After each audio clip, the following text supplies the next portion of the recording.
Audio engineering cranny of Nook. I'm Nicki Gelfand, and today we will be doing an introductory Pro Tools tutorial. All I'll be going through today is how to create an audio track, which will be how you maybe record in your vocals or an acoustic instrument or even a cable or line instrument.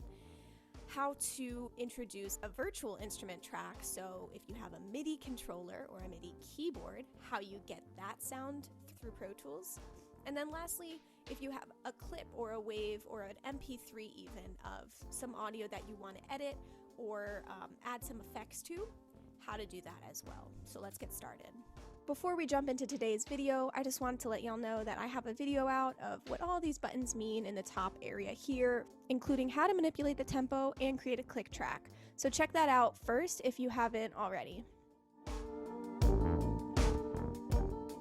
So looking around Pro Tools, we have two main windows. This window right here is the edit window, and this window right here is the mix window. They're both empty because they have no tracks in them. So let's add a few tracks in here and see what they look like. I go up to track, new track, and I can create a certain number of tracks. I can create 7 tracks, but I'm just going to do 1 for now, not 71. And the next thing over here is mono or stereo. If you're recording in via a audio interface, you'll likely be recording in mono. And that means that there's just one source of sound coming through. There's one input. A stereo track means that there's 2 sources of input. And then the next thing to do is choose what type of track you want. There's a lot of things here. You don't need to use all of them in creating a song. Audio track is what I use when I'm recording in my piano via a cable, or my guitar electric via a cable, or if I'm using my microphone and miking an instrument or singing or just speaking. Samples, don't worry about this. If I choose instrument, it'll change it to ticks. If I keep it on audio, it'll do samples, so don't worry about that. And then next thing is to name it. So I will put in vocals as my track because I want to record in some vocals. Gonna double check that my playback engine is my audio interface, and that is the case. This comes up if you're changing your interface. I'm not, so I'm not gonna cancel out of that. And on the mix window, now I can see the track for my vocals. And I have my fader over here. This controls the volume, the gain that comes out of the track itself. So now that we have a vocal track, an audio track, let's put in an instrument track. Let's see what that looks like. So I'm going to make my instrument track stereo because the instrument that I like to use requires that it be a stereo track. And then I can rename this something. I'll do MIDI. And this is what I use to get MIDI instruments in. So here I have added my instrument track. And this is an instrument track, but really it should say virtual instrument track, because my vocals track is also an instrument track. So let's go back over to the mix window and see what looks different between these two tracks. You'll notice first off, I have all of my inserts. This is where plugins go in. This is where I can send audio information to another track. That is in a much later tutorial. Don't worry about that for now. And then here I have my input and output. So on my audio track for my vocals, I have input 1, and this is actually where it's coming from in my interface, my audio interface. So input 1 is where my microphone is. And if I hit the record button, it just means that it's going to start taking signal. So now that I'm speaking into my microphone and it's recorded, there might be some feedback, but you see the levels rising up here, and it's taking this audio information. I'm gonna unhit record for now, but that is how you can quickly and simply start to make noise come out of Pro Tools. make an audio track, hit record. That simple. My output is my built-in output, which is routed back through my audio interface and either into my headphones if I have them up, or to my monitors, or your computer built-in output.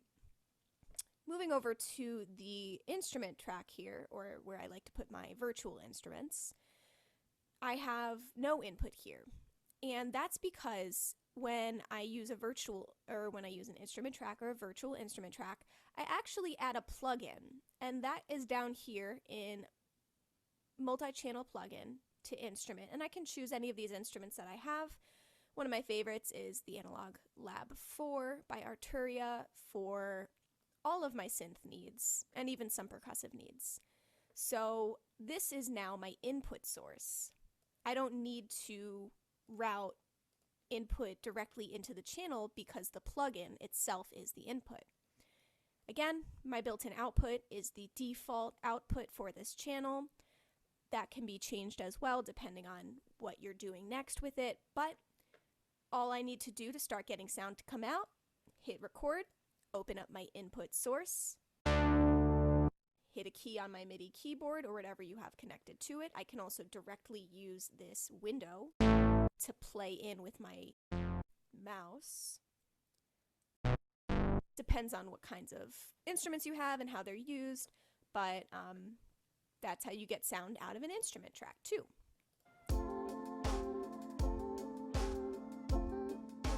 The last way that you can get audio into Pro Tools is also by importing it. And it's actually as easy and simple as dragging and dropping something from your computer into the Pro Tools edit window. So here I have Splice, which is an app that, and it's also a desktop website that is full of all of these sample packs, one-shots, loops that musicians, artists, producers create. It's actually a way for them to make another source of income. Here I have some and what I can do is, it looks like I have them downloaded already, so I just click, drag, and drop it in, and it creates its own new track. It looks like this is a stereo track because there are two, if you see this kind of north and south or top and bottom waveform, there are two waveforms in here. And I'll actually record in my vocal real quick to show you a mono wavelength looks like versus what a stereo wavelength looks like. So the process of recording my vocals in, not only do I have to have this red dot record enabled, but when I decide that I actually want to start the reel going, I have to come up here in these four buttons up here and hit this red dot again. It'll be flashing red to let you know that it's ready to record. And then I'll come to the play button, hit play, my voice, and right there we see what an mono audio wavelength looks like. And then this is what a stereo wavelength looks like. So that's another way you can also tell if you need, like, I wouldn't be able to drag this stereo wavelength into a mono track. So that's kind of the benefit of being able to just drag and drop any clip into this gray space right here. It creates the track that it needs in order for you to hear it come through.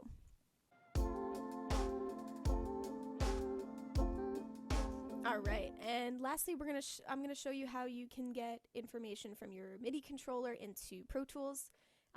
Literally same process as recording in your audio, just like how I did with my vocals. Gonna hit record enable on the actual track, hit record enable up here in the transport with all the four buttons, and then I'm gonna press play. So you'll see the ticker start to reel and go. That's how you know it's recording. You'll see this red coming up, and nothing's happening because I'm not pressing anything yet. But once I press my keyboard, and then you'll see it come up once you finish pressing it.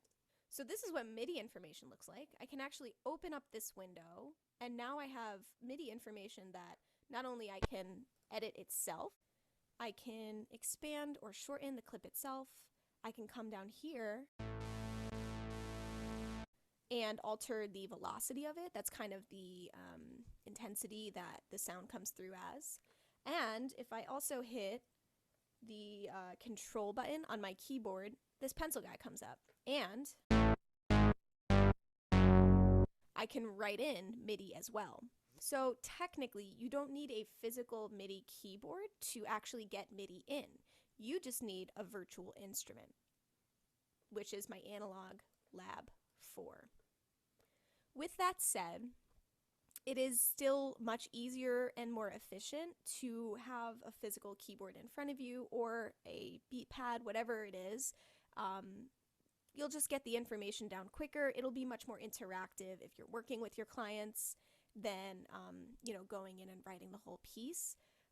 So that's just something to think about when working with MIDI and virtual instruments with your clients, the process of getting it in. Do you want to write it in? Do you want to meticulously choose each note?